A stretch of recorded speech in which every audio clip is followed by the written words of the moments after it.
Mesdames, Messieurs, bonjour, bienvenue pour cette nouvelle édition du journal télévisé de la Voix de la Russie. Ce rendez-vous hebdomadaire en français vous présentera les actualités russes, françaises et internationales sous l'angle de la réinformation.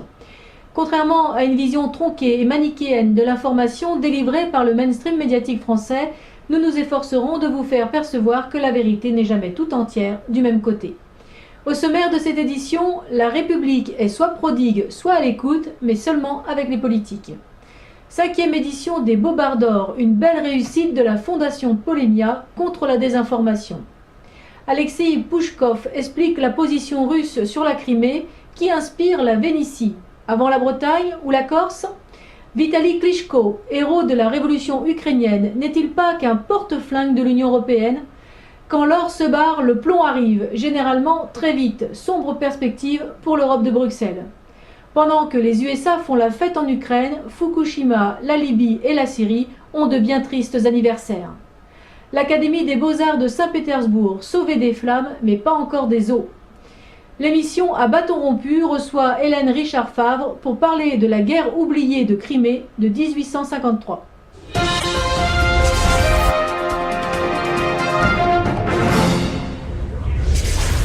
Ces dernières semaines ont vu se multiplier des révélations sur les affaires touchant le monde politique.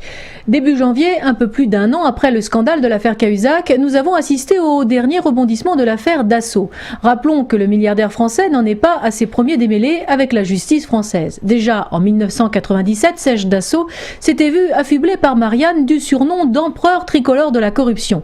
Une déclaration qui avait valu au journal le retrait de son numéro. Un an plus tard, il est condamné en Belgique pour corruption dans une affaire de meurtre et de vente d'hélicoptères de combat à la défense belge. Plus récemment, en 2009, le riche industriel français est frappé d'inéligibilité pour avoir fait des dons d'argent qui auraient pu altérer la sincérité des votants tout en lui permettant de remporter les élections des municipales de Corbeil-Essonnes. Ce que l'on appelle plus communément de la corruption. Janvier 2014, l'affaire reprend de l'ampleur avec les 2 tentatives d'assassinat début 2013 sur 2 individus qui auraient menacé de révéler au grand public le système clientéliste de Dassault. Malgré les lourds antécédents du suspect, le 9 janvier dernier, le Sénat refuse dans un premier temps de lever l'immunité de Serge Dassault pour finalement revenir sur sa décision un mois plus tard, après une remise en question du vote au Sénat. Aujourd'hui, le procès poursuit son cours avec la découverte d'une liste de personnes affublées des mentions payées, non payées et l'audition de différents témoins. Une affaire politique quitte la scène médiatique, une autre la remplace. Le 27 janvier, le journal Le Point met en évidence une surfacturation des services de la société Big Malion vis-à-vis de l'UMP. En plus d'une provenance douteuse du capital de cette société, un présumé fonds qatari situé au Luxembourg, il s'avère que 2 des principaux responsables de Big Malion sont des proches de Jean-François Copé, des personnes ayant travaillé avec lui pendant plusieurs années. Cette omniprésence de Big Malion dans les campagnes de l'UMP intrigue même au sein du parti que l'on retrouve divisé entre pro-Fillon et pro-Copé. Dans le même temps, un autre cadre de l'UMP, Nicolas Sarkozy, est lui aussi touché par un scandale médiatique. Après le financement libyen de la campagne de 2007, l'affaire Clearstream, l'affaire Bettencourt, l'affaire Takiedine, l'ex-président français change de statut et passe de suspect à victime. Avec l'affaire des écoutes dans laquelle on voit le gouvernement se prendre les pieds dans le tapis. Et l'affaire des enregistrements qui confirme la rupture des relations entre Patrick Buisson et Nicolas Sarkozy alors que celui-ci avait déclaré qu'il lui devait sa victoire de 2007. Cette affaire, comme cette séparation, risque fort d'empêcher le retour de l'intéressé sur le devant de la scène politique. Nous voyons donc qu'en un peu plus d'un mois, ce sont 3 figures emblématiques de l'UMP qui se retrouvent au cœur de scandales politiques, financiers et médiatiques. Même si l'affaire des écoutes de Sarkozy s'est aussi retournée contre certains membres du gouvernement, l'UMP ne peut sortir que décrédibilisée d'une telle campagne. Et force est de constater que pendant que l'on met en avant les affaires des pseudo-élites, on ne parle pas des problèmes graves et urgents de la France réelle. La meilleure illustration de cette désinformation est sans aucun doute la quasi-occultation par les médias dominants des événements qui ont secoué la commune de Bérennes-les-Forbach dans la nuit de mardi à mercredi. Après l'interpellation d'un jeune individu décrit comme le meneur d'une bande de casseurs, une trentaine de personnes issues de quartiers sensibles, ces zones de non-droit où l'État est incapable de faire régner l'ordre, ont incendié plusieurs dizaines de véhicules et s'en sont pris à la mairie au moyen de pierres et de cocktails Molotov. Le maire n'a pas voulu s'exprimer devant les journalistes pour éviter de mettre de l'huile sur le feu, selon lui. L'objectif du maire semble surtout pour l'instant de ne pas être mis en danger, puisqu'aucune interpellation n'a été réalisée lors de ces affrontements. Il semble bien qu'en cette période d'élection, la nouvelle stratégie du gouvernement socialiste soit de discréditer autant que possible ses éventuels adversaires, tout en passant sous silence les incidents qui pourraient nuire à son image et réveiller le vote contestataire. Il reste à souhaiter que les Français ne se laisseront pas attraper par la nouvelle supercherie de M. Bricolage et consorts.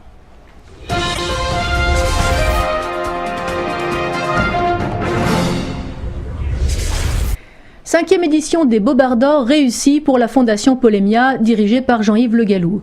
Une salle archi-comble et plus de 45 000 personnes qui ont suivi le direct pour dénoncer la tyrannie médiatique française et distinguer les journalistes les plus habiles à désinformer pour servir le système. Les plus habiles ou les plus grossiers, tant parfois l'imagination de ces médias pour donner une version partiale de la vérité est sans limite et leurs mensonges effarants. Une soirée placée certes sous le signe de l'humour et de la bonne humeur, mais c'est bien une soirée de combat pour la réinformation que la Fondation Pollemia a imposée à l'ensemble du mainstream médiatique. Sur comment abattre la tyrannie médiatique. Nous vivons dans une démocratie d'apparence, car en vérité, le régime que nous subissons est une tyrannie médiatique. En ce sens que les médias sont le principal instrument du pouvoir. Ce sont les troupes d'occupation mentale qui colonisent nos esprits. Ils se prétendent les dispensateurs du beau, du bien et du vrai. Ils sélectionnent les élites, si l'on ose dire, politiques. Ce sont eux qui asservissent le peuple à l'idéologie politiquement correcte, cosmopolite, marchande, mondialiste, immigrationniste, homosexualiste. Cette tyrannie, il va nous falloir la renverser. C'est possible, parce qu'elle est affaiblie par les évolutions économiques et technologiques. Avec l'émergence d'Internet, le développement des réseaux sociaux et la miniaturisation des outils audiovisuels, les médias de l'oligarchie sont soumis à une concurrence croissante. Les résultats sont là. Perte financière et d'audience des journaux. Libération en dessous des 100 000 exemplaires. Et encore, en comptant les 40 000 exemplaires distribués gratuitement aux passagers aériens. Le Monde en perte et la presse quotidienne régionale mal en point. Côté audiovisuel, irrésistible déclin de TF1 et chute d'audience, moins 360 000 abonnés en 2013, des canailles de Canal+.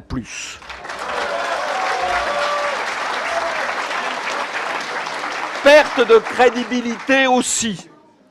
Selon un sondage Ipsos, 72% des sondés estiment que les journalistes sont coupés des réalités et ne parlent pas des vrais problèmes des Français.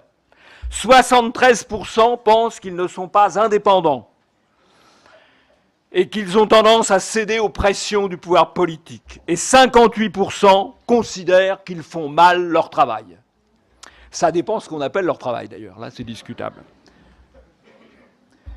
Et cela, pourquoi cela? Parce que face aux médias officiels, il y a une formidable diversification de l'offre en France comme chez nos voisins européens. Multiplication des blogs, naissance de médias alternatifs nationaux, régionaux ou locaux, élargissement de l'offre audiovisuelle. Les chaînes historiques sont désormais concurrencées par les chaînes en continu, les chaînes numériques et maintenant les chaînes alternatives et les web télé. Tel est le paysage médiatique et technologique sur lequel nous devons agir. Voici la feuille de route que je vous propose. Pour réagir, Jean-Yves Le Gallou propose 10 pistes. Il veut développer encore l'esprit critique de ses concitoyens. Il faut saper ce qu'il leur reste de confiance dans les médias, notamment en montrant sans relâche les mensonges des médias grâce au contrôle instantané des faits via Internet. L'ennemi principal reste l'AFP, sorte de préfecture de la pensée qui donne le là à l'ensemble des médias français. Mais il faut également montrer les travers des grands seigneurs des médias. Il est nécessaire de faire apparaître leurs revenus, leurs compromissions, leurs ridicules et de dénoncer les cumulards qui répandent la même parole faisandée d'un média à l'autre. Et il ne faut jamais se compromettre avec eux, tenter de copiner, il faut au contraire porter la contradiction. Et surtout, réinformons l'opinion sans relâche, avec rigueur et précision. La réinformation, ce n'est pas une désinformation en sens contraire. C'est la remise des faits en perspective dans toute leur diversité. Je salue ici toute la réinfosphère sans qui rien ne sera possible, ne serait possible. Enfin, professionnalisons les médias dissidents en lançant une école de journalisme alternatif. Vous pouvez retrouver l'intégralité de cette cérémonie sur notre chaîne, partenaire de l'événement, et découvrir les heureux lauréats. Et prendre d'ores et déjà rendez-vous pour 2015, car la propagande médiatique ne cessera pas de sitôt.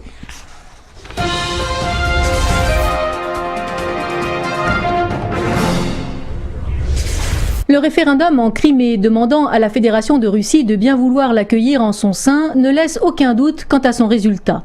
Comment pourrait-il en être autrement vu le comportement des factieux qui ont pris le contrôle de la Rada, le Parlement de Kiev ? Que ce soit sur le plan de la sécurité et du respect des libertés fondamentales tout d'abord, puisque les enlèvements des élus pro-russes se multiplient sans que l'on sache ce que deviennent les otages.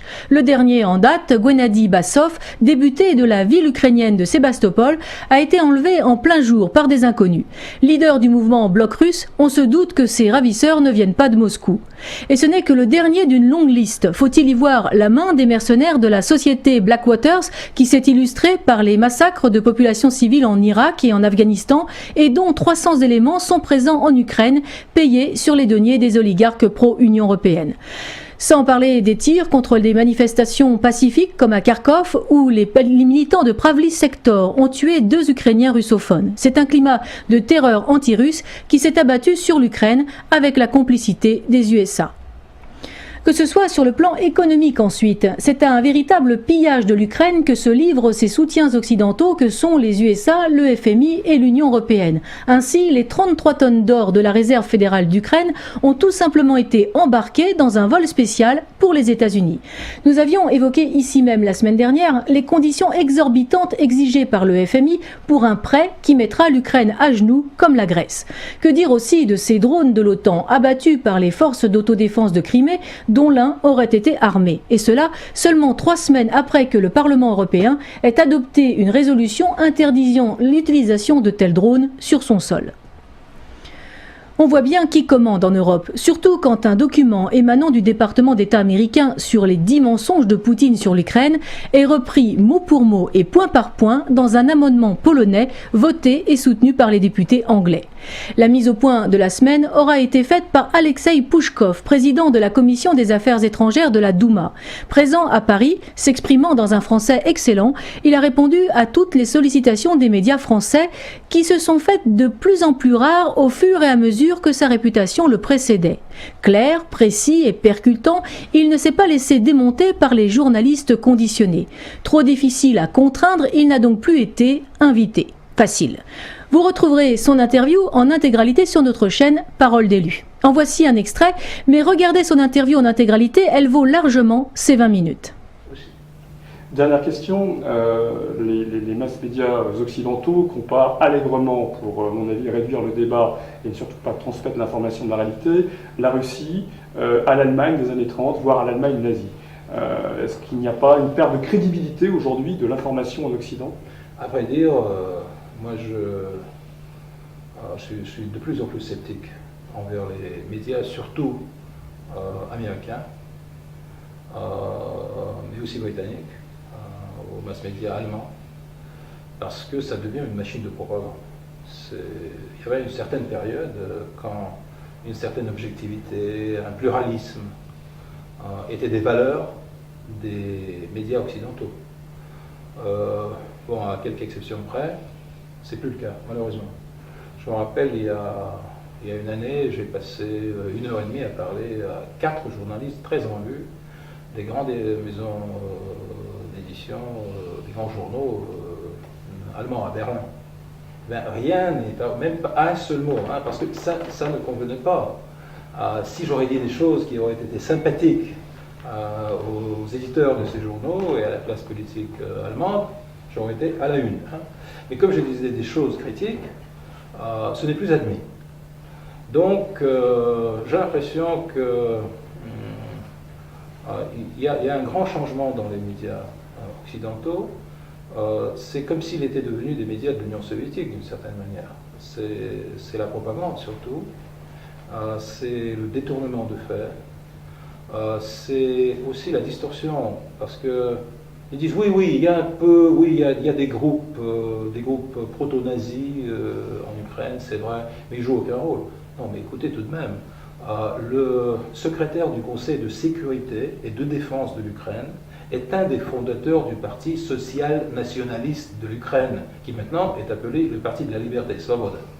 Non, mais tout de même, si un des chefs du nouveau gouvernement dans le domaine de la sécurité est un des fondateurs d'un parti proto-nazi, est-ce que ça compte ou ça ne compte pas? Non, ça ne compte pas, on n'en parle pas, hein, parce que c'est quelque chose qui pourrait donner une fausse image de cette révolution dite démocratique en Ukraine, qui n'est pas démocratique du tout.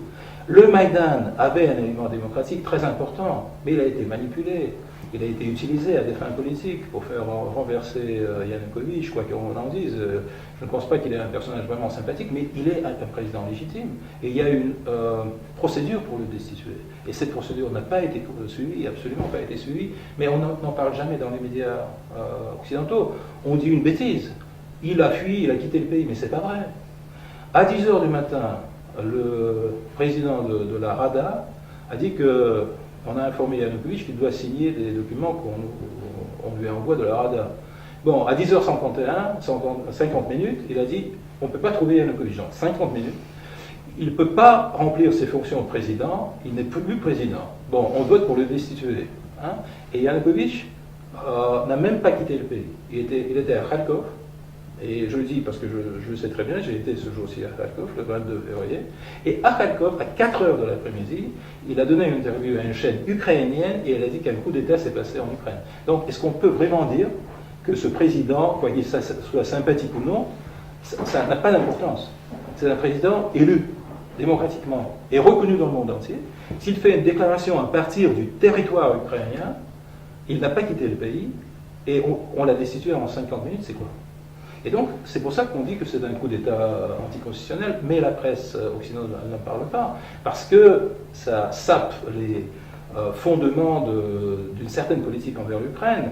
L'affaire des snipers, qui a été dévoilée par un ministre européen, le ministre des Affaires étrangères de l'Estonie, M. Paet, dans sa conversation avec Mme Ashton, quand il a dit qu'il y a de plus en plus d'évidence que les snipers qui ont tiré sur les forces de l'ordre et aussi sur les participants au Maïdan étaient probablement les gens qui avaient des liens avec l'opposition, qui faisaient ça pour l'opposition, pour créer justement le chaos, un chaos semblant, et pour aider l'opposition de venir au pouvoir. Et alors, qu'est-ce qui s'est passé? L'Union européenne ne dit rien, les médias occidentaux, je n'ai pas remarqué que c'est vraiment discuté. On en parle en Russie. M. Lavrov, le ministre des Affaires étrangères russe, en a parlé au Conseil de sécurité. Il a aussi parlé à ses collègues européens. Ils ont dit qu'ils n'ont pas de commentaires. Mais écoutez, tout de même, il y a l'affaire des gens qui ont tiré sur la foule pendant ces événements. Ces gens, ils étaient payés par qui? Ils représentaient qui? D'où est-ce qu'ils sont venus? Dans n'importe quelle société démocratique, ça serait un objet d'une enquête approfondie. Mais il n'y a pas d'enquête à Kiev, il n'y a pas d'enquête au Conseil de l'Europe, il n'y a pas d'enquête dans l'Union européenne, on se tait sur ça. Hein. Comme ça a aidé l'opposition à venir au pouvoir, donc ça n'a pas d'importance. Et d'ailleurs, le nouveau chef de l'administration du président par intérim de l'Ukraine a été remarqué avec un fusil à lunettes dans le coffre de sa voiture un jour avant cette tuerie. Mais au moins on pourrait essayer de lier les deux choses. Non, on ne parle seulement que de la démocratie et du renouveau démocratique de l'Ukraine. Un renouveau démocratique avec une fusil de lunettes qui a tiré sur les démocrates qui combattaient Yanukovych. Alors moi je pense que c'est une version assez douteuse, mais je ne la trouve pas dans les médias occidentaux et je ne m'en réjouis pas. Parce que ça veut dire que la majorité des médias occidentaux ont sombré dans la propagande et que vraiment on ne peut pas se fier. On notera avec amusement que ce 16 mars, un référendum sur l'indépendance et l'autodétermination des peuples à disposer d'eux-mêmes aura lieu non seulement en Crimée, mais aussi à Venise. En effet, les habitants de la ville et de ses environs, constituant la province de la Vénétie, souhaitent s'exprimer sur leur appartenance à l'Italie, à l'Union européenne et à l'OTAN. Le vote se déroulera pendant 5 jours, du 16 au 21 mars. La loi sur le vote a été adoptée par les autorités locales en 2006. Les organisateurs affirment que 68% des 5 millions d'habitants de Venise et des zones environnantes soutiennent l'indépendance. En cas de succès, immédiatement après le vote, des partisans de l'indépendance demanderont d'arrêter de virer les impôts perçus à Rome. On pourrait bien sûr aussi parler de l'Écosse, mais aussi de la Bretagne, de la Corse, de la Savoie, de la Catalogne ou de la Flandre.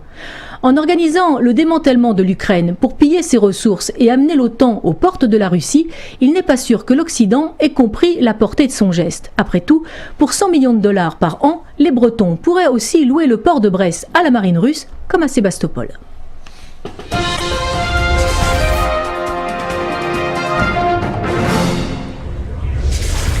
Présenté comme un héros se portant spontanément au secours de la démocratie, le boxeur ukrainien Vitali Klitschko est devenu, grâce à sa popularité, l'un des principaux leaders des émeutiers de la place Maïdan.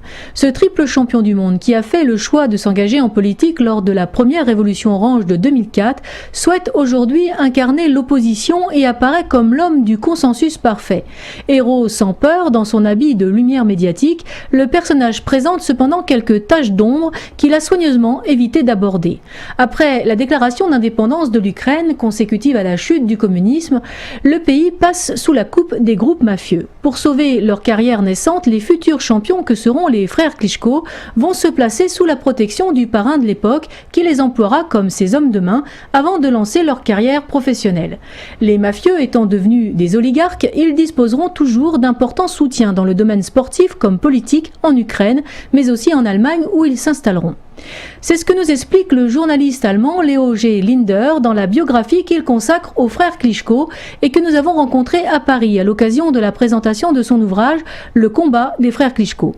L'auteur revient sur une partie de leur itinéraire et a accepté de répondre à quelques questions.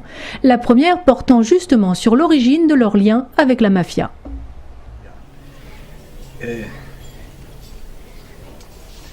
Die Klitschkos kamen in eine Zwangslage 1991 nach der Unabhängigkeitserklärung, als der Staat zusammenbrach, die staatliche Autorität zusammenbrach, die öffentliche Hand nicht mehr existierte.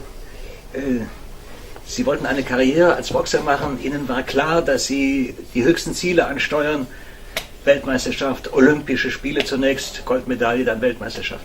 Und mit einem Mal ist kein Geld mehr da für ihren Verein, für ihren Trainer. Es gibt kein Geld mehr für Fahrten zu den Boxkämpfen und so weiter. Also sie stehen vor der Alternative, entweder ihre Karriere aufzugeben oder das Angebot eines Mafiabosses anzunehmen.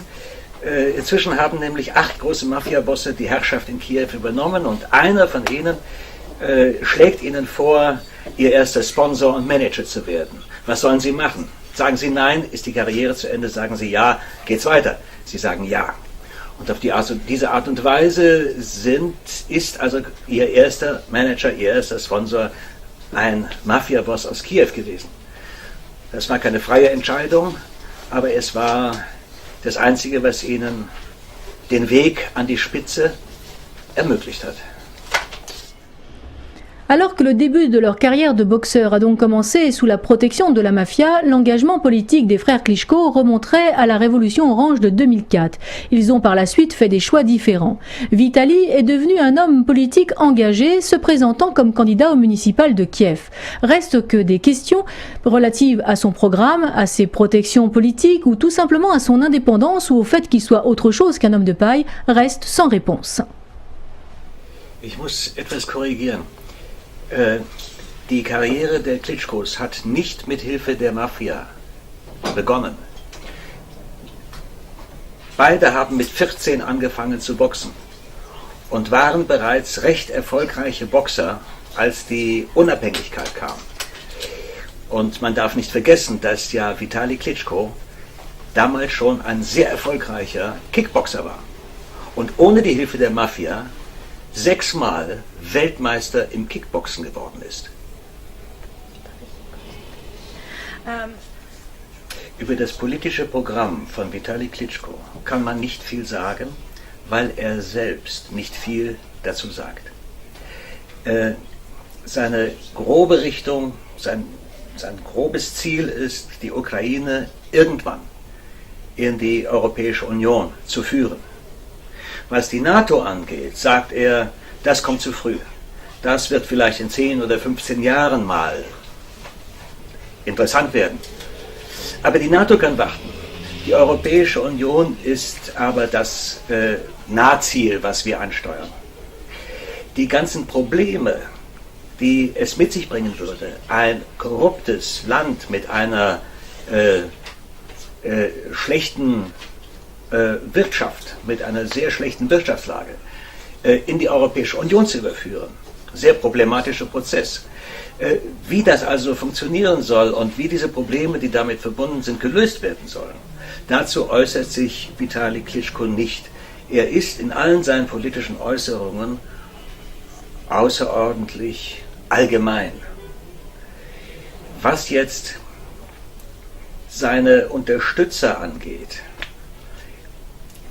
da kann man nur sagen, Vitali Klitschko kennt durch seine Erfolge als Boxer, durch seine Boxkarriere in der Ukraine eigentlich jeden. Vom Präsidenten angefangen über all die Leute, die gerne mit ihm gefeiert haben, die Oligarchen und so weiter. Das heißt, er hat allein durch seine Popularität in der Ukraine Beziehungen zu allen möglichen politischen und gesellschaftlichen Kräften.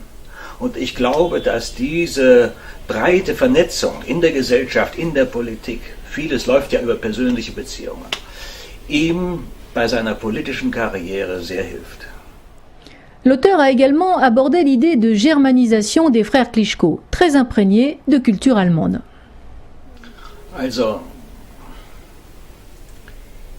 ich glaube, dass Vitali Klitschko seine politischen Ideen in Deutschland, er lebt ja seit 1996 in Hamburg, er ist Hamburger, er hat sein Büro in Hamburg, dass er seine politischen Ideen an der deutschen Wirklichkeit abgeschaut hat und entlang der deutschen Wirklichkeit entwickelt hat.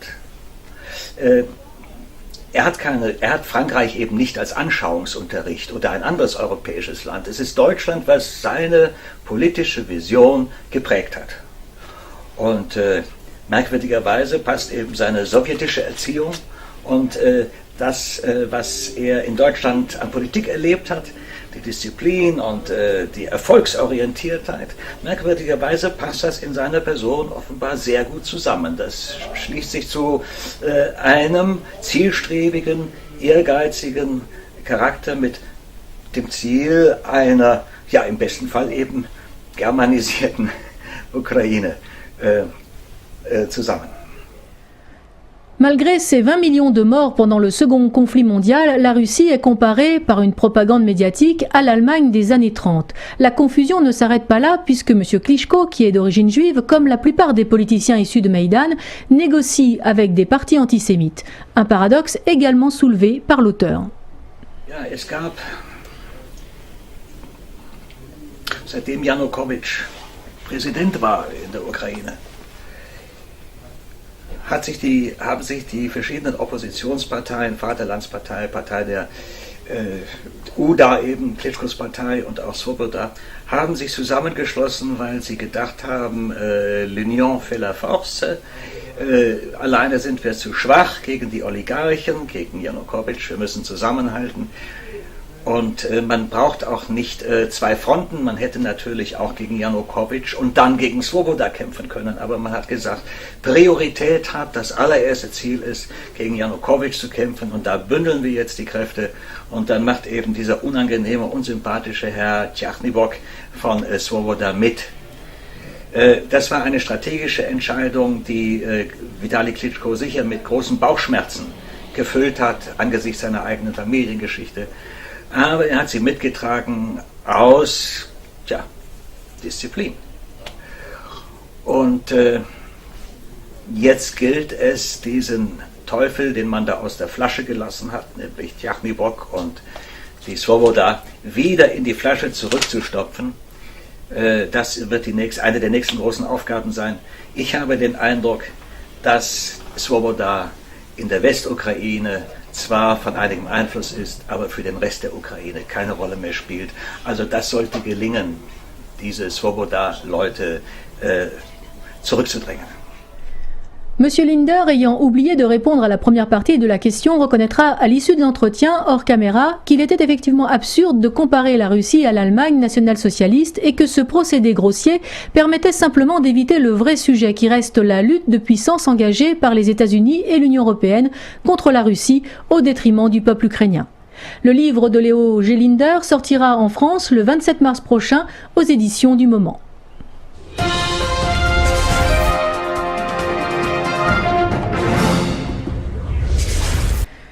Est-ce un hasard? L'once d'or, le métal considéré traditionnellement comme refuge par les investisseurs, a atteint jeudi ses plus hauts taux depuis ces 6 derniers mois sur fond de tensions autour de l'Ukraine. En Asie, l'once d'or a progressé de 0,6% pour atteindre 1374,69 $, le maximum depuis le 19 septembre 2013. La hausse des cours de l'or se poursuit depuis 6 semaines d'affilée. De quoi justifier sans doute la mise à l'abri de l'or ukrainien acheminé par avions spéciaux directement de Kiev à la réserve fédérale américaine. La crise ukrainienne a plongé l'économie nationale dans un état catastrophique. Le pays ne peut compter pour l'instant que sur des promesses de financement par le FMI sous conditions spoliatrices à la grecque. De quoi effectivement favoriser l'intégration de l'Ukraine dans l'Union européenne, dont les 27 membres ont, rappelons-le, une situation générale grévée par un appauvrissement des populations et une économie chancelante. Bien que l'optimisme du dirigeant de la Banque centrale européenne, Mario Draghi, essaye de prouver le contraire en déclarant que la zone euro demeure un îlot de stabilité, même si la croissance dans cette zone est lente et que le chômage y reste endémique. Champion de la langue de bois ou amateur d'oxymore, l'ancien cadre de la banque Goldman Sachs, nommé sans avoir été élu pour diriger l'Italie, semble déborder d'insouciance béate quand il déclare que la zone euro doit, je cite, redevenir un îlot de prospérité et de création d'emplois. Fin de citation.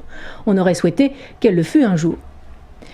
Le niveau historiquement bas des taux d'intérêt n'a cependant pas réussi à inspirer la croissance dans la zone euro. En outre, les taux d'intérêt s'appliquent à tous les États membres, dont les grandes économies que sont l'Allemagne, la France et l'Italie, qui se remettent à peine des effets de la première crise de 2008 à des vitesses différentes et en fonction de leur capacité, tandis que les économies endettées des pays du Sud, comme la Grèce et Chypre, continuent de souffrir.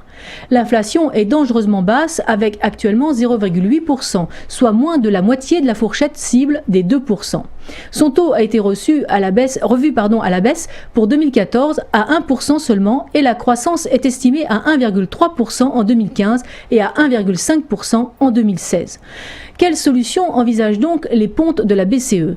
Rien de moins que d'appliquer les bonnes vieilles méthodes américaines, traité transatlantique oblige, en répétant la même erreur du quantitative easing, c'est-à-dire de faire fonctionner, en dépit de toute réalité économique, la planche à billets et d'imprimer pour environ 175 milliards d'euros papier.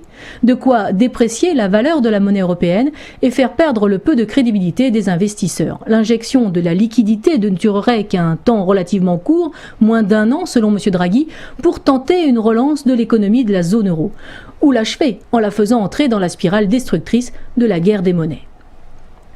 Justement, pour l'une des plus grandes figures de ces spéculateurs capables de faire vaciller une économie ou une monnaie nationale, George Soros, qui est à la philanthropie ce que BHL est à la philosophie, l'euro est jugé comme un projet incomplet, une monnaie sans un trésor commun. Le principal défaut de l'Europe, selon lui, ce sont ces gouvernements souverains qui peuvent s'exposer au risque de défaut car ils ont conservé leur propre monnaie et peuvent imprimer plus d'argent pour éviter les pressions. Alors qu'il aurait fallu, toujours selon ce généreux mécène, un peu d'égalitarisme dans ce monde égoïste.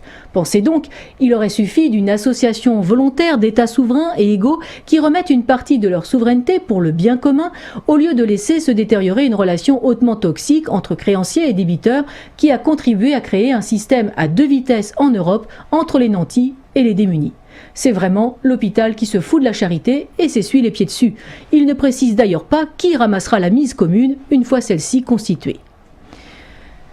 Le mirage bruxellois semble prendre fin au bénéfice d'une Allemagne qui impose progressivement son autorité économique et politique à des nations européennes endormies. Le voile se déchire-t-il enfin pour la population française, dont la caste dirigeante s'est volontairement soumise au projet de vastes zones de libre-échange et d'investissement transatlantique? En effet, les Français expriment à 83% leur euroscepticisme en jugeant l'Union européenne peu ou très peu efficace. L'espoir européen reste élevé chez les plus de 65 ans et chez les cadres supérieurs qui font toujours confiance à l'UE à près de 50%. Mais ils ne sont que 1% à la juger très efficace. Certainement les lobbyistes, fonctionnaires et élus européens ou leurs clients les plus directs. L'impuissance de l'Union face à la crise économique et son absence sur toutes les questions internationales sont de plus en plus flagrants aux yeux des Français. Il en est de l'Europe comme de ces beaux songes qui ne vous laissent au réveil que le déplaisir de les avoir crus vrais. Si les peuples ont rêvé d'une autre Europe que le modèle tyrannique qui s'annonce, alors il est temps pour eux de sortir de leur long sommeil.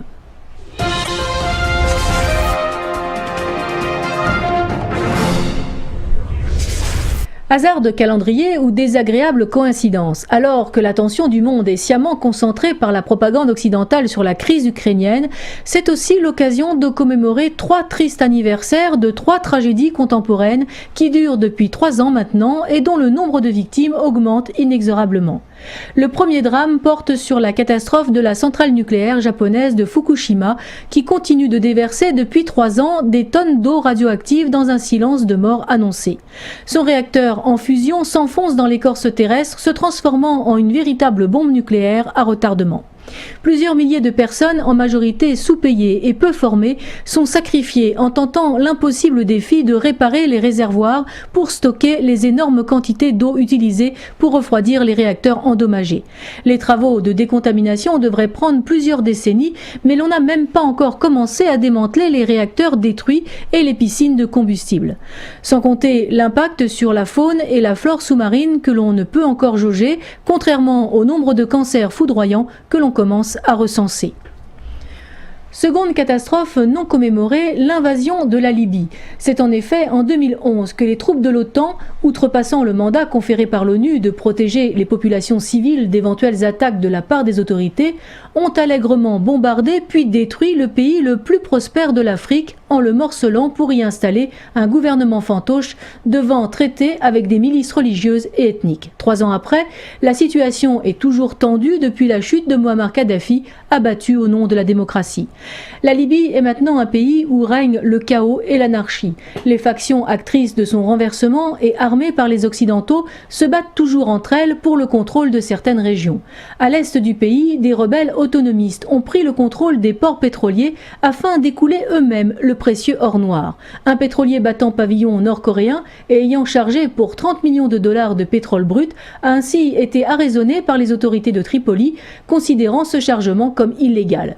Cette vente de pétrole sans précédent dirigée par les autonomistes risque de déclencher une opération militaire de grande envergure pour reprendre les ports. 3 ans plus tard, la guerre voulue par l'oligarchie occidentale et dont la France s'est faite le porte-glaive n'est pas prête d'être terminée. Troisième anniversaire consécutif au précédent et sans doute le plus sanglant, c'est celui de la souffrance du peuple syrien. 23 millions de personnes ont vu leur pays déchiré au cours de l'un des conflits civils prolongés les plus brutaux depuis la Seconde Guerre mondiale. Pourtant, si les combats en Syrie ont quasiment disparu des gros titres, semblant être au mieux relégués à la rubrique des faits divers, les crimes les plus abjects continuent d'y être commis par des milices religieuses étrangères, tandis que des opérations militaires se poursuivent sans relâche pour libérer le pays de l'ingérence étrangère. Pôle d'opposition à l'hégémonie impériale, le peuple syrien paye le prix de son opposition à la politique expansionniste israélienne et au refus de s'engager aux côtés des puissances atlantistes contre l'Iran, au nom bien sûr de la lutte contre le terrorisme. Comme le déclare le philosophe et universitaire américain Noam Chomsky, si vous voulez vraiment mettre fin au terrorisme, arrêtez d'y participer. Contrairement aux révolutions du printemps arabe fabriquées de toutes pièces par l'Occident ou aux révolutions de couleur comme en Ukraine aujourd'hui, le soulèvement de masse n'a pas eu lieu en Syrie et l'Occident n'a pas pu y intervenir militairement. La population syrienne s'est regroupée autour des autorités de Damas, contraignant les démocraties occidentales et les pétromonarchies du Golfe Persique à recourir à l'utilisation de mercenaires étrangers. Les Syriens sont redevenus alors, aux yeux des grandes consciences occidentales, au pire des pions que l'on sacrifie, au mieux des indigènes ou des barbares faisant obstacle à la grande marche du progrès civilisateur. L'Irak, émancipé et libéré, est d'ailleurs là pour en témoigner. En effet, à ce jour, des millions d'Irakiens ont été tués, mutilés, déplacés et ont vu leur vie devenir un enfer quotidien. Avec 120 000 morts et plus de 9 millions de personnes déplacées, plus de 2 millions d'entre eux ont franchi les frontières de la Syrie à la recherche d'un sanctuaire, il semble n'y avoir aucune fin en vue. La nature de ces guerres, dans lesquelles des atrocités sont commises à une échelle quasi industrielle, reflète les enjeux en cours. Le martyre du peuple syrien pourrait se rapprocher de celui du peuple palestinien. L'absence de progrès, en essayant de parvenir à une solution politique à Genève II ou des pourparlers avec l'État hébreu, n'est pas surprenante. La diplomatie et le respect du droit international n'ont plus place dans la politique hégémonique que l'Occident veut imposer par sa brutalité et ses bombes. S'il est facile d'envahir les pays pauvres, il est difficile de conquérir les peuples qui y vivent, à moins de les chasser ou de les faire disparaître. Un poète palestinien, Mahmoud Darwish, avait écrit que ceux que l'on avait changés en exilés s'étaient transformés en bombes portant le chant de la mort dans les rues du monde. Les crimes répétés des dirigeants occidentaux dans les guerres qu'ils provoquent sont autant de bombes à retardement qu'ils ont eux-mêmes amorcées et dont les conséquences seront aussi catastrophiques et durables que les radiations de Fukushima. Dans un discours qu'il avait tenu à l'ONU en 2006, le président vénézuélien Hugo Chavez, qui avait réussi à échapper à une tentative de coup d'État 2 ans plus tôt, se déclarait pourtant optimiste. Je cite « Au-delà et au-dessus de tout cela, je pense que nous avons des raisons d'être optimistes. » Un poète aurait dit désespérément optimiste. Parce qu'au-dessus et au-delà des guerres et des bombes et de la guerre agressive et préventive et la destruction de peuples entiers, on peut voir qu'une nouvelle ère se dessine. Fin de citation. Il est vrai que c'était un combattant qui considérait que tant que le combat était mené, on n'était pas vaincu.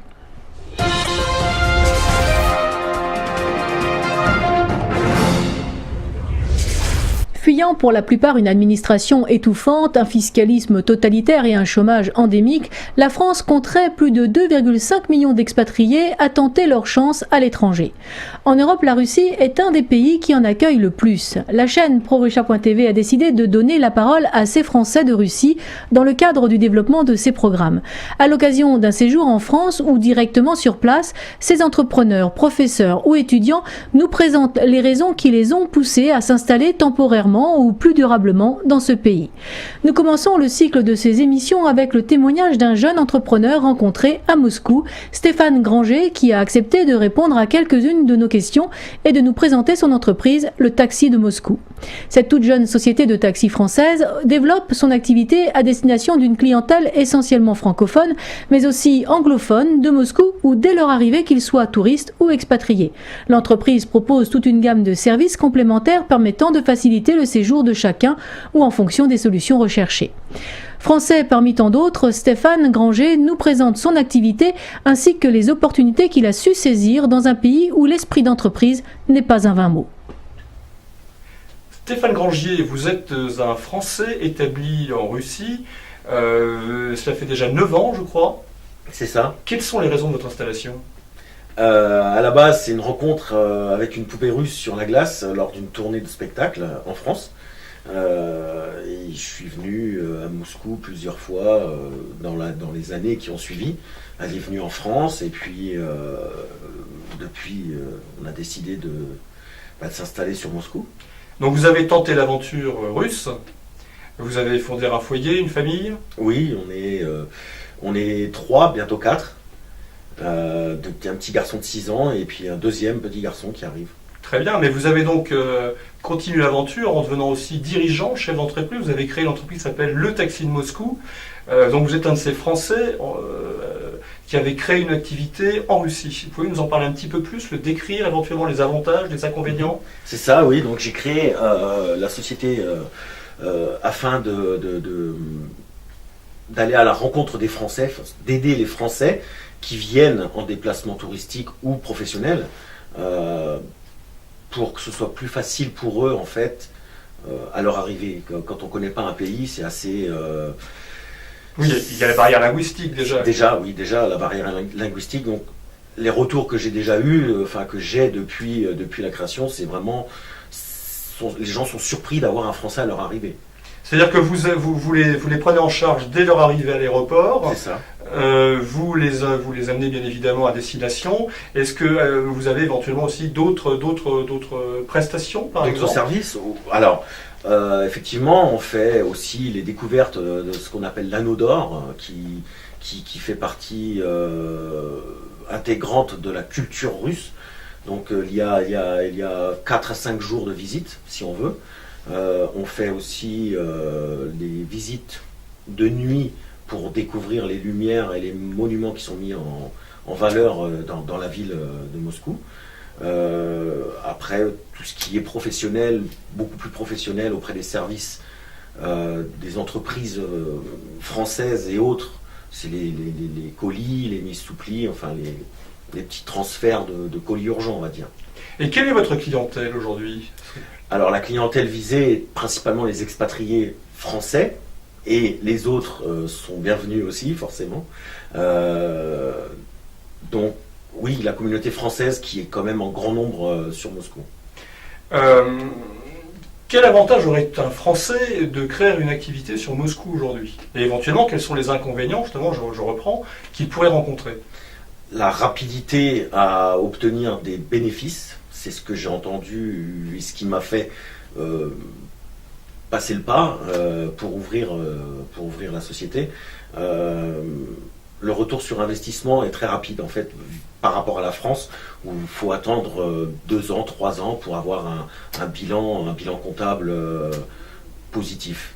Aujourd'hui ici, après 6 mois, 1 an, je pense, on peut déjà voir si on va perdurer ou continuer.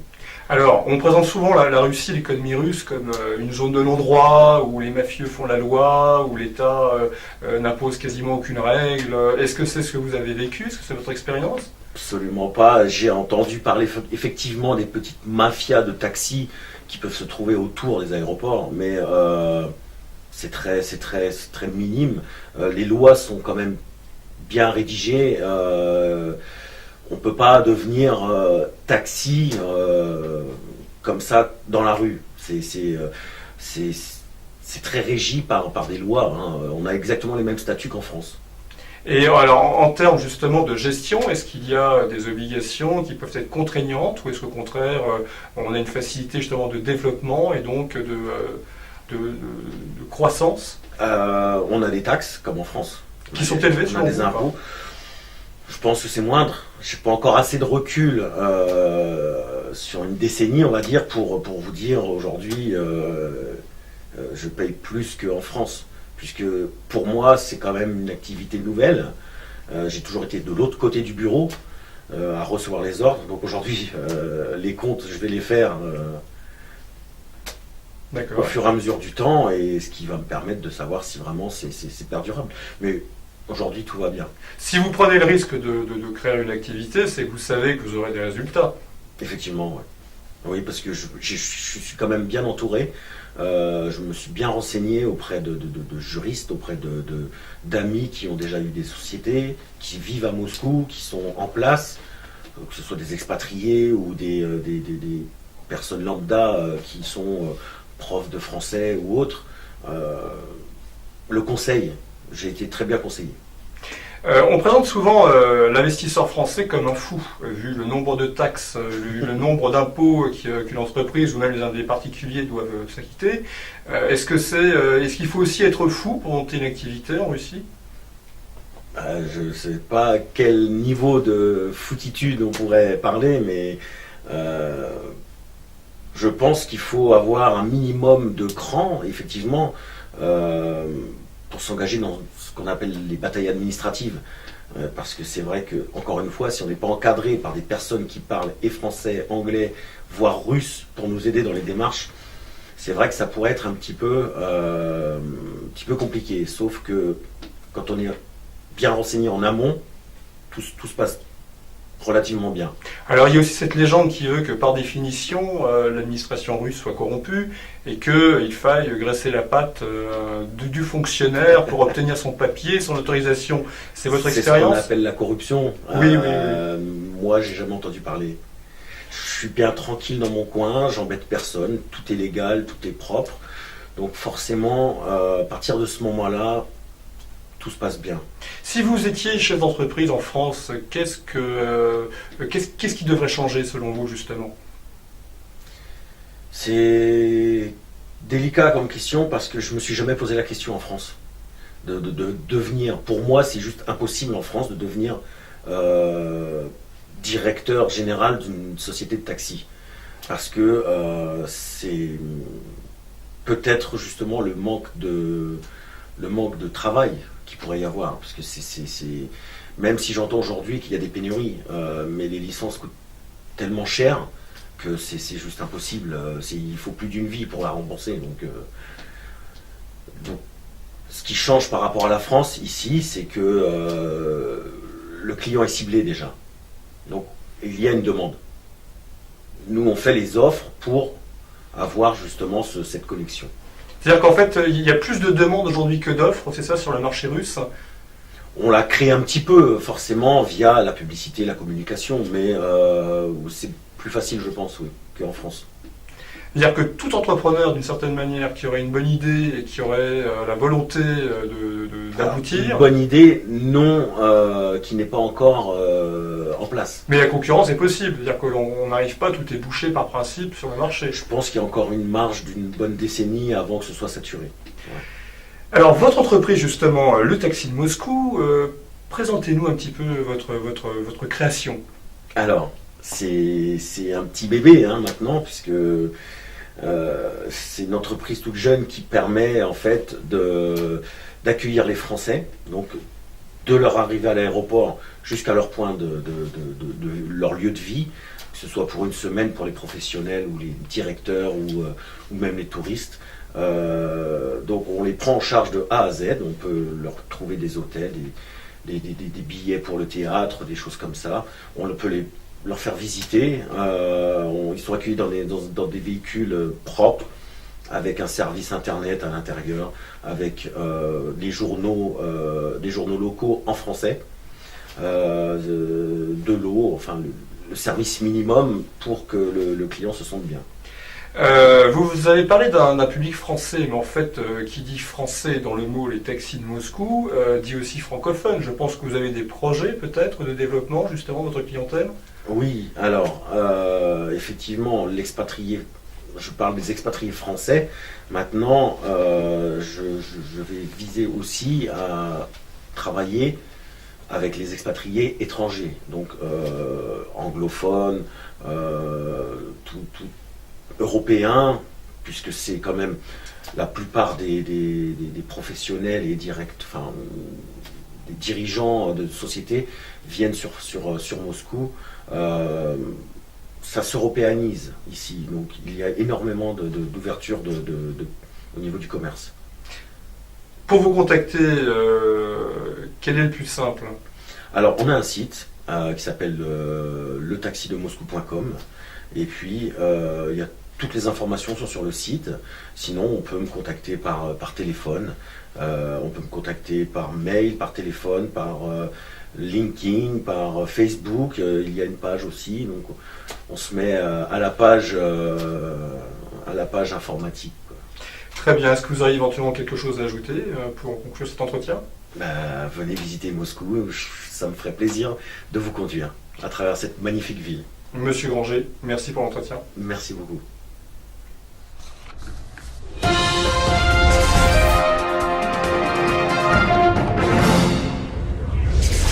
Dans la nuit du 4 mars dernier, les magnifiques bâtiments de l'Académie des Beaux-Arts de Saint-Pétersbourg ont failli disparaître dans un spectaculaire incendie. Grâce à la rapidité des sapeurs-pompiers accourus avec une vingtaine de véhicules, le drame a été très vite circonscrit au comble où il s'était déclaré. C'est toutefois 150 mètres carrés qui ont été détruits par le feu et l'eau, qui a fait également beaucoup de dégâts aux étages inférieurs. En effet, 2 ateliers de la faculté d'architecture au 3e étage ont été inondés, ainsi que 2 de la faculté de peinture au second étage, et aussi l'exposition des collections présentées au 1er étage. Heureusement, mis à part quelques fissures, les structures architecturales n'ont pas été affectées.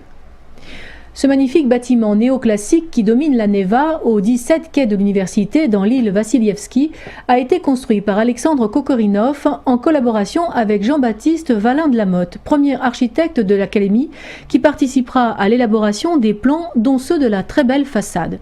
Né en 1728 à Angoulême, Jean-Baptiste Michel Valin de la Motte a surtout œuvré à Saint-Pétersbourg où il est parfois associé à Antonio Rinaldi qui y travaille à la même époque. Concurrents tous les deux pour la réalisation d'une grande galerie commerciale, c'est Valin de la Motte qui remporte le projet et construit le Gostiny Dvor sur la perspective Nevski. Rinaldi, lui, achèvera l'église Sainte-Catherine, commencée par Valin de la Motte. Cette académie, Pierre le Grand l'avait rêvée, mais c'est sa fille, Elisabeth Petrovna, qui la réalisera en 1757 sur le modèle de celle de Louis XIV, en séparant la section des Beaux-Arts de celle de l'Académie des Sciences dont elle dépendait jusqu'alors. À l'origine, elle fut installée dans le palais du prince Chouvalov, situé rue Sadovaya, qui avait été chargé par l'impératrice de mener à bien l'organisation du projet. Au cours du XVIIIe siècle en Russie, en particulier à Saint-Pétersbourg, l'art occidental triomphe sous toutes ses formes. La noblesse qui s'intéresse aux arts et aux lettres avait, comme la souveraine, les yeux tournés vers la France. Les aristocrates voyageaient à l'étranger, commandaient des œuvres d'art et du mobilier pour décorer les demeures qu'ils se faisaient construire. C'est dans ce contexte que l'Académie des Trois Arts Nobles, ou l'Académie impériale des Beaux-Arts de Saint-Pétersbourg, fut créée sous l'impulsion du savant et poète Mikhaël Lomonossov. À l'origine, les études à l'Académie devaient durer 9 ans sur un programme invariablement basé sur l'étude de l'Antiquité. Les professeurs des principales classes artistiques étaient sélectionnés de façon homogène. Un grand nombre d'entre eux étaient proches des académies parisiennes et étaient passés par l'Académie de France à Rome. L'examen de fin de cursus durait 24 heures durant lesquelles le concurrent était enfermé dans une pièce pour y réaliser un chef-d'œuvre antiquisant. Les meilleurs élèves étaient sélectionnés pour effectuer un voyage à l'étranger, principalement en Italie pour être plus proche des monuments subsistants de l'Antiquité.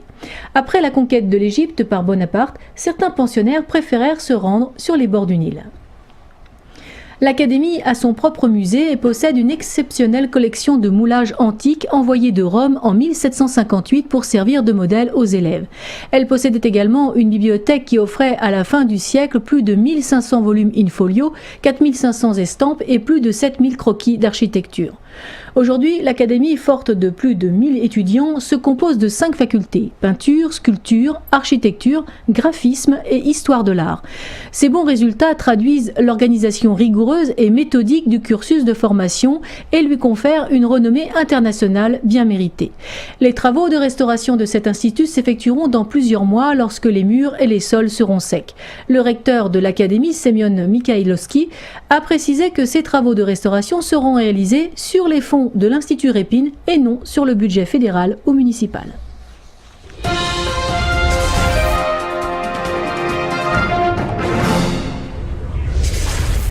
Une guerre oubliée, c'est ainsi que pourrait s'appeler la guerre de Crimée qui a opposé au XIXe siècle l'Empire russe à une coalition européenne dont la France de Napoléon III a fait partie. Des noms dont l'origine était presque oubliée par les Parisiens, tels le boulevard Sébastopol ou la station de métro Crimée, reviennent à l'esprit de ceux qui les arpentent chaque jour et sont redevenus témoins des points d'ancrage à la fois de l'actualité et de l'histoire. La guerre médiatique, la guerre d'information d'aujourd'hui fait-elle moins de victimes? C'est à cette question posée par Françoise Compoint et Anna Bobrovitch que l'écrivain franco-suisse Hélène Richard Favre va répondre, tout en réfléchissant sur les ponts qui se créent malgré nous entre les événements en Ukraine aujourd'hui et le passé de nos aïeux. Vous pouvez retrouver l'intégralité de cette interview sur notre chaîne à bâton rompu. On a vu pas mal d'émissions en France, ailleurs, en Suisse, où la problématique ukrainienne était traitée d'une manière très partiale. Il semblerait par exemple que la France ne comprenne pas la préoccupation russe concernant la Crimée. Pourtant, historiquement, c'est une préoccupation qui est tout à fait facile à expliquer, bon, tant sur le plan géopolitique que sur le plan ethnique, que sur le plan, je dirais, presque idéologique, avec quand même une prédominante très forte russophone et russophile.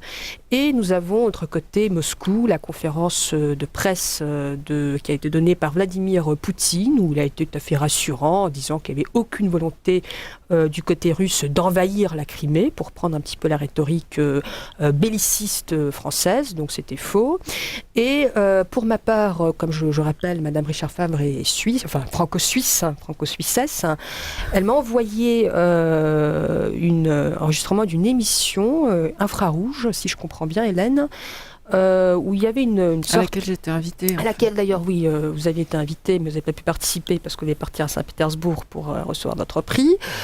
Et on a vu une polémique entre, je crois qu'il y avait un historien, un journaliste, donc le journaliste était plutôt, je dirais bien, dans le sujet, et il y avait de France un député socialiste, qui, lui, complètement était dans l'invasion, la guerre froide, c'était quelque chose, mon Dieu, le grand méchant Poutine. Il y avait 2 étudiantes ukrainiennes, l'une qui était, je dirais, presque flegmatique, qui disait non, c'est faux, il n'y a aucun affrontement entre les partis, c'est le grand méchant Poutine, c'est lui qui veut faire croire que l'Ukraine est divisée.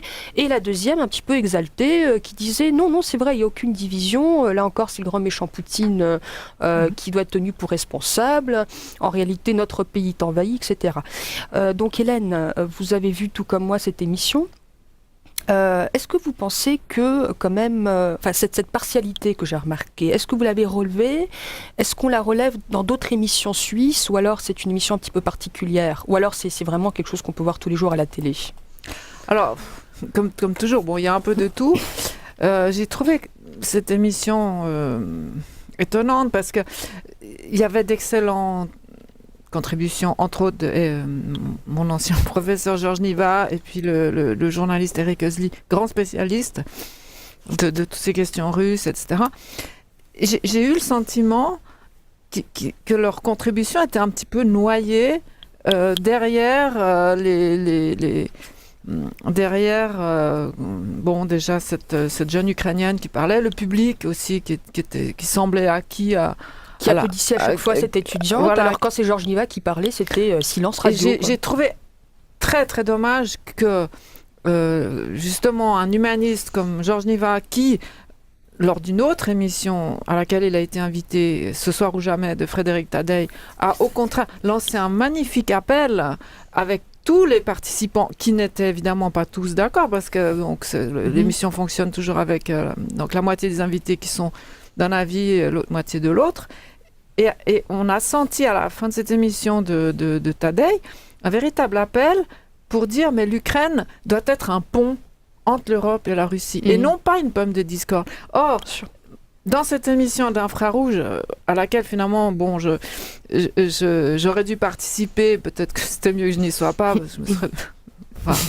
qui serait porté, hein. J'en sais rien, mais en tout cas, j'ai trouvé que la scission entre les deux camps, si on veut, était beaucoup plus marquée, et j'ai trouvé très dommage, parce que c'est grave ce qui se passe. Et puis, en Occident, on a une telle propension, disons, à aller dans le sens de l'Union européenne, des États-Unis, quoique, maintenant, il semblerait que finalement, avec leurs informations qui qui n'ont pas toujours été correctes, ils se prennent un petit peu les pieds dans le tapis. Mais je pense quand même, enfin là je lance ma dernière réplique, j'en ai la parole à Oksana, je pense quand même Georges Niva a fait une petite erreur dans cette émission en disant ceci, donc c'est une thèse qui est bien connue, c'est que bon, pour les États-Unis, c'est clair, c'est une structure qui veut décaler ses frontières militaires, c'est-à-dire les pousser vers la Russie, c'est pour ça donc qu'il y a une volonté d'otanisation, ce qui est clair.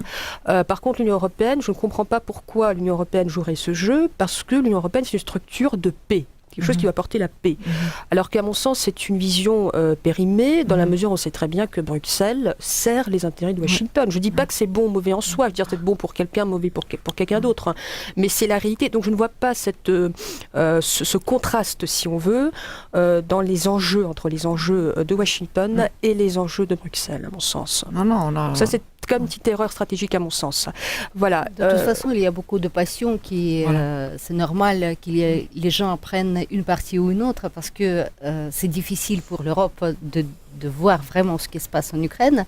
Ça paraît toujours très loin. Ainsi s'achève notre édition. Nous vous donnons rendez-vous lundi prochain. Suivez l'actualité sur le site de Voix de la Russie. Et n'oubliez pas que l'heure la plus sombre précède toujours l'aurore.